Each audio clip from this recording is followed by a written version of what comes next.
무심하고 잔인한 행동 속에 한 오토바이 운전자가 그 개가 손흥민의 소유라는 사실을 전혀 몰랐고 단순한 장난으로 개를 발로 찼습니다.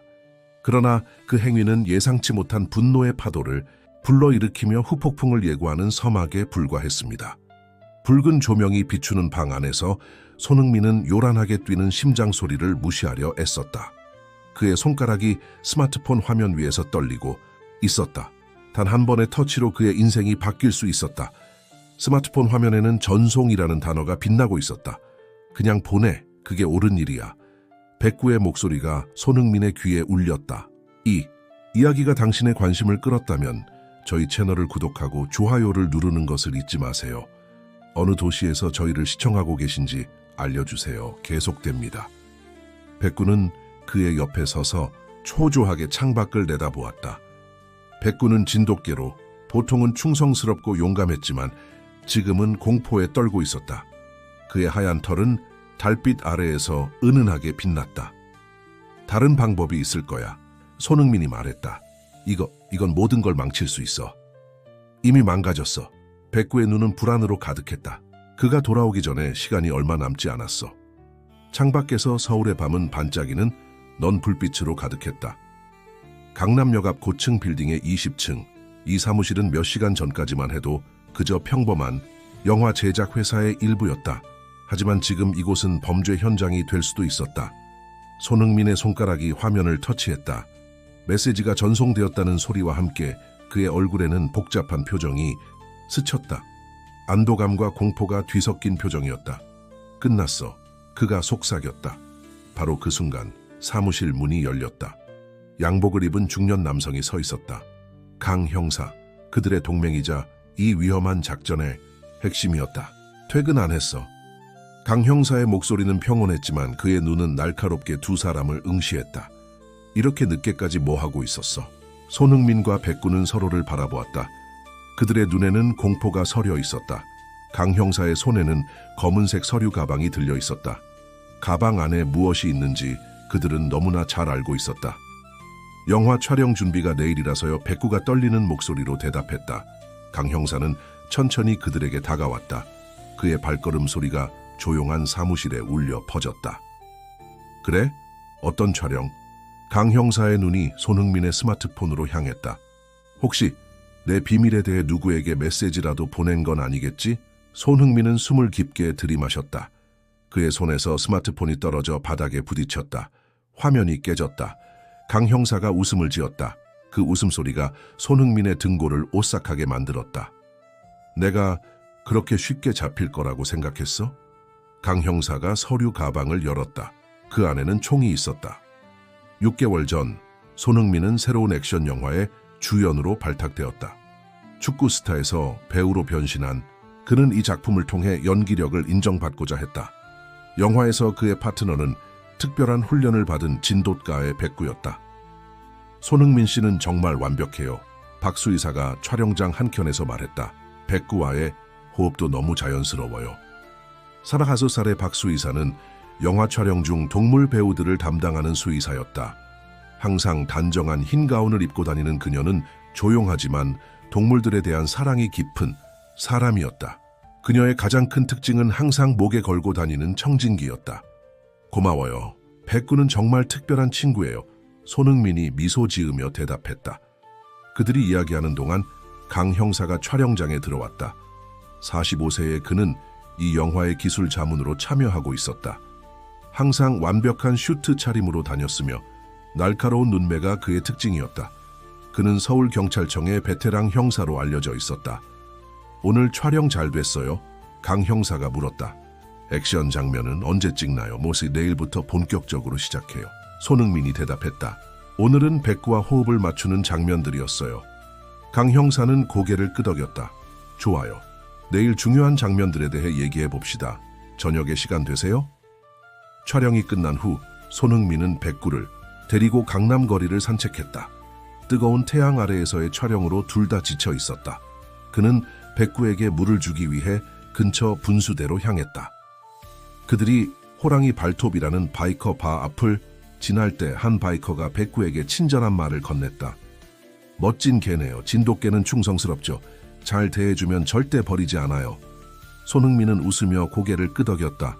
하지만 그때 한 여종업원이 몇몇 바이커들에게 더 이상 환영받지 못한다고 말하는 장면을 목격했다. 긴장이 고조되는 상황을 보며 손흥민은 백구와 함께 그곳을 떠났다. 그들은 근처 카페에 자리를 잡았다. 백구가 의자에 앉자 사람들이 호기심 어린 시선을 보냈다. 그때 호랑이 발톱의 바이커 중 한 명이 지나가며 백구를 발로 찼다. 더러운 짐승이 사람처럼 앉아있네. 백구는 고통스러운 소리를 내며 격렬하게 짖기 시작했다. 손흥민은 즉시 일어섰지만 충동적으로 행동하는 대신 침착하게 대응했다. 그는 위협에만 반응해요. 당신이 도발했으니 감당하세요. 바이커는 욕설을 내뱉으며 자리를 떠났다. 잠시 후 손흥민이 화장실에 간 사이 백구에게 무언가를 먹인 사람이 있었다. 돌아온 손흥민은 백구가 호흡 곤란을 겪는 것을 발견했다. 도와주세요. 그가 외쳤다. 종업원은 누군가가 백구에게 간식을 주었다고 말했다. 그 설명을 들은 손흥민은 즉시 위험을 감지했다. 그는 백구를 안고 근처 동물병원으로 달려갔다. 박수의사는 백구를 신속하게 검사한 후 충격적인 사실을 알려주었다. 마약성 물질과 쥐약이 섞인 독이 발견됐어요. 빨리 조치하지 않았다면 살아남지 못했을 거예요. 분노와 결의에 찬 손흥민은 강 형사에게 전화를 걸었다. 그는 호랑이 발톱 바이커 집단에 대해 언급하며 상황을 설명했다. 침착하세요, 손흥민 씨. 우리가 올바른 방법으로 해결할게요. 성급한 행동은 하지 마세요. 1시간 후 경찰은 바이커 바를 습격했다. 손흥민은 멀리서 이 작전을 지켜보았다. 여러 명의 바이커가 마약 소지와 동물학대 혐의로 체포되었다. 체포된 사람들 중 백구를 발로 찬 바이커가 손흥민을 노려보며 말했다. 그 개가 죽었으면 좋겠군. 손흥민은 침착함을 유지하며 대답했다. 그는 살아있어요. 당신은 자신의 행동을 생각할 시간이 많을 거예요. 병원으로 돌아온 손흥민은 백구가 회복 중이라는 좋은 소식을 들었다. 이 사건은 그들 사이에 진정한 유대감을 형성했다. 다음 날 강 형사로부터 바이커 갱단이 여러 범죄로 기소될 것이라는 메시지를 받았다. 사건은 언론에 보도되었지만 손흥민의 요청으로 그의 이름은 언급되지 않았다.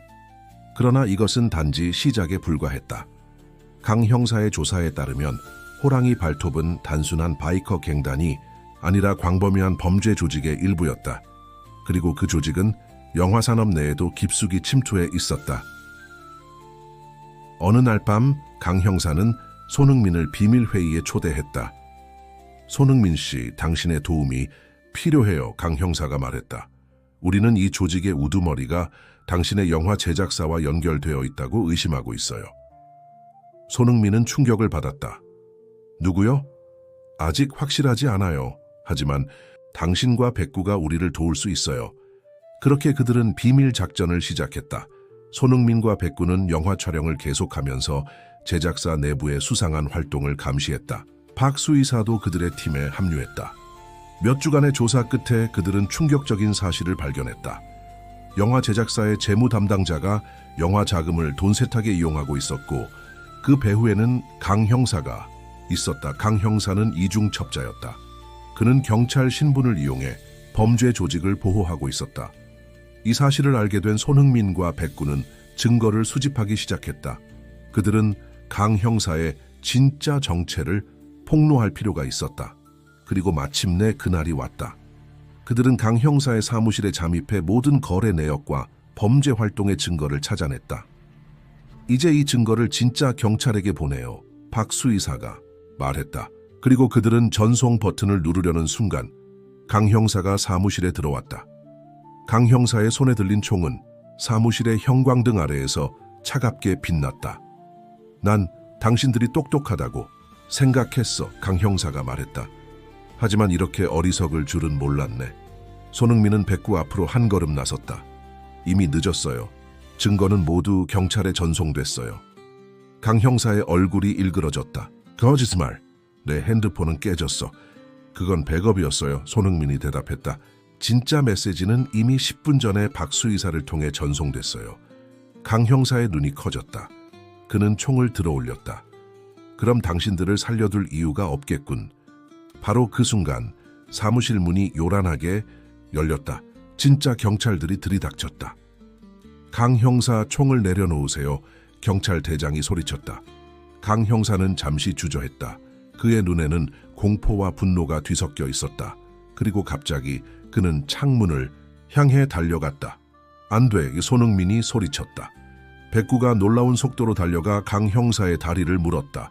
강 형사는 비틀거리며 넘어졌고 경찰들이 그를 제압했다.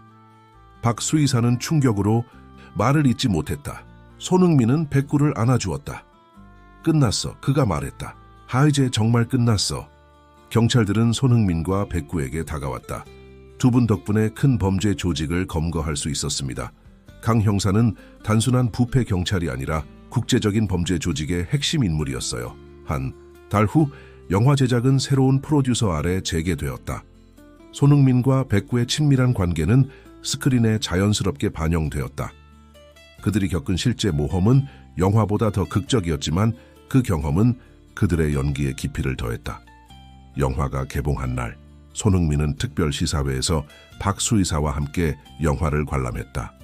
백구는 그의 옆에 앉아 있었다. 가끔은 아직도 믿기지 않아요. 박 수의사가 말했다. 우리가 정말 범죄 조직을 무너뜨렸다니. 백구가 없었다면 불가능했을 거예요. 손흥민이 대답했다. 그는 백구의 머리를 부드럽게 쓰다듬었다. 스크린에는 그들의 모험을 재현한 장면이 펼쳐지고 있었다. 하지만 실제 이야기는 훨씬 더 위험하고 감동적이었다. 영화가 끝나고 손흥민은 백구와 함께 한강변을 산책했다. 서울의 밤하늘에는 별이 보이지 않았다. 도시의 밝은 불빛이 그것을 가렸기 때문이다. 하지만 손흥민은 알고 있었다. 때로는 가장 어두운 밤에도 빛은 존재한다는 것을, 그리고 그 빛을 만드는 것은 바로 진정한 용기와 우정이었다. 백구가 그에게 가르쳐준 가장 소중한 교훈이었다.